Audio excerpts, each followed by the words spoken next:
So, Manchester United win 4-1 versus Real Sociedad. And it's looking good going into Leicester in the weekend. So, without further ado, let's get straight into it. So, I said just now, we won 4-1 versus Sociedad, and things have been looking pretty good for us recently. I can't lie. Like, we haven't lost, I think, in 5 games. There have been some up and down games, but we're getting results right now, which is what we need at this current moment in time. I think it's just that Amarin is finally, like, really learning the characteristics of his squad. I think it took him too long to get here, but it seems like he's finally learning stuff. We're seeing certain players shine in certain positions. I'll go into some players now. Let's just start with, I think, Josh Wazurski. We have to start with him, man, because his resurgence, it needs to be talked about. Because last year, beginning of the season, everyone's saying we need to sell Wazurski. He's not scoring enough goals. He's not a good player, blah, blah, blah. We need to get rid of him in January. Juventus were linked to him. We're like, oh, just sell him, just sell him, just sell him. But keep Rasmus Højlund because he scored 5 goals in the Champions League 2 seasons or however long ago it was ago. This is where I say that technical ability, technical quality will always shine, no matter what. Y'all can't go. I was saying earlier in the season, all of y'all that were saying sell Josh Wazurski are just stupid. Like, that's just what I think you guys are. I think you guys are just stupid because we signed a player for £30 million to be the backup to our 72 million great British pound striker. He was supposed to be the backup for him. He comes in and he doesn't get the minutes that he needs. He doesn't get a run of games at all. He just doesn't. He comes in every once in a while, makes one mistake, and everyone's like, oh, yeah, Josh Wazurski's not it. We need to sign someone else. Yeah, he's not it, man. Just get rid of him in January. Sell him to Juventus. Get him out. It was like he got subbed off at halftime. Not even halftime. 35th minute versus Newcastle. Where the Man United fans were booing him off the pitch, saying, get off of here, get off of here. Made him go into the dressing room because he's like, oh my God, like I feel bad. And we're keeping Rasmus Højlund. And I was always saying, listen, this man is better than Rasmus Højlund. He's not the best thing in the world, but he's better than freaking Højlund. But now, Amarin has put him in his 10 role. And I think he's thriving. I think he's really thriving. Like, it takes him out the limelight for being that pressure up front for Manchester United of trying to score all those goals. Because I don't think he is a goal scorer. I think he's more a creator than a goal scorer. Or facilitator, mainly. Because we do play better with him on the pitch, especially in that position. Because he drops deep, receives the ball, and can drive. He can hold the ball. He can hold the play, he can pass. He can dribble. Like, he just does what we need right now. He does everything that we need right now. And that game versus Sociedad was absolutely brilliant. It was brilliant. He's so unlucky to not come away with a goal or assist at least. Like, that's all really was. The pass forward straight to Dorgu so that we drew the red card. The beautiful play on I think it was on the left side where he dribbled a man, then dribbled another man, and then crossed it in. And Højlund missed a little bit. And yeah, like, he's just been good, man. I'm loving it right now. Everyone's now back on this, jumped on the bandwagon, and they're saying, oh, Josh Wazurski is becoming loved, and he's my baller. All of y'all that were hating on him and saying to sell him in January, stay on that side, man. You man stay over there, bro. Because you guys were pushing for this right now. Y'all wanted Rasmus Højlund. And now technical quality shines. We now see who's the better player. And it's not about putting this player against this player.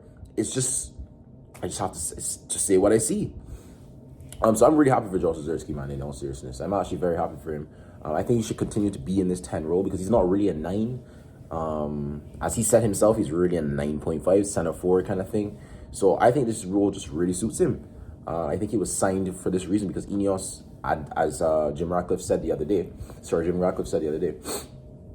he made a mistake keeping Ten Hag. So I believe the signings that were made were anticipation that they were bringing Amarin because they always wanted Amarin. I think they wanted him in the summer as well, but then they let the fan pressure get to them where people saying we need to keep Ten Hag after the FA Cup. And as I said, they made a mistake. So I think he suits it well. Another player to highlight was Aiden Heaven, his first professional start in professional football. And he didn't even look out of place. He didn't look nervous. He was strong. His anticipation is it's very good. It's brilliant. He's only 18 years old. So thank you, Arsenal. You're welcome for £1 million. £1 million for that guy. He's a brilliant player. I think he's a really good player. He could definitely rock with the squad. I think he should play more games. And I think he should start against Leicester to get that taste of Premier League football. Get his first start. Yeah, he's a really good player, man. I got to give some credit to him as well. So let's clap for him. You know what I'm saying? Great performance. I got to give some credit to Bruno as well. Hat trick on the stage when we need a hat trick. We need someone to score. We need to win today or yesterday. Sorry, we needed to win that game no matter what. I didn't care if we won 1-0. I didn't care if we won 6-0. We needed to win that game, and we just did just that. And yes, 2 of his goals were penalties, but I just think he actually did a decent game. Like, I'll give credit where credit is due. I think he had a decent game. The last goal was a very good finish, and he deserved the hat trick. Honestly, after he's been scoring the goals, getting the assists when we need it in recent games. So fair enough, Bruno. Fair enough. So if you could continue like this, hey, I'm all for it. I'm all for it. It's all for the betterment of United. You know what I'm saying? Next up, to give credit to, who else am I giving credit to? Casemiro was good. Casemiro was actually very good. He's been good in recent games as well, ever since Ugarte got injured. So everyone was, saying he's finished. He can't play football anymore. That's partly true. I don't think he can be starting Premier League games because of the pace of the league. Even though I don't really rate the Premier that much this season, I think the quality of this season is just not that great. But in European football, where the pace is, I think it's just suited to him. I think European football suits a lot of our players and our system specifically, which is why we are unbeaten in Europe. And it's crazy that we're the only team in the world unbeaten in Europe and we're 14th in our league. That's crazy, by the way. That's a mad stat. But yeah, man, we need to win this Europa League. Like, I don't care. I don't care what anybody says. We need to win this. But moving on into the Leicester game. Now. It's another 3 points. I don't even see us losing. I think we can play badly and still win this game. Leicester are toothless. They're toothless. They're basically like Southampton with a little bit more quality.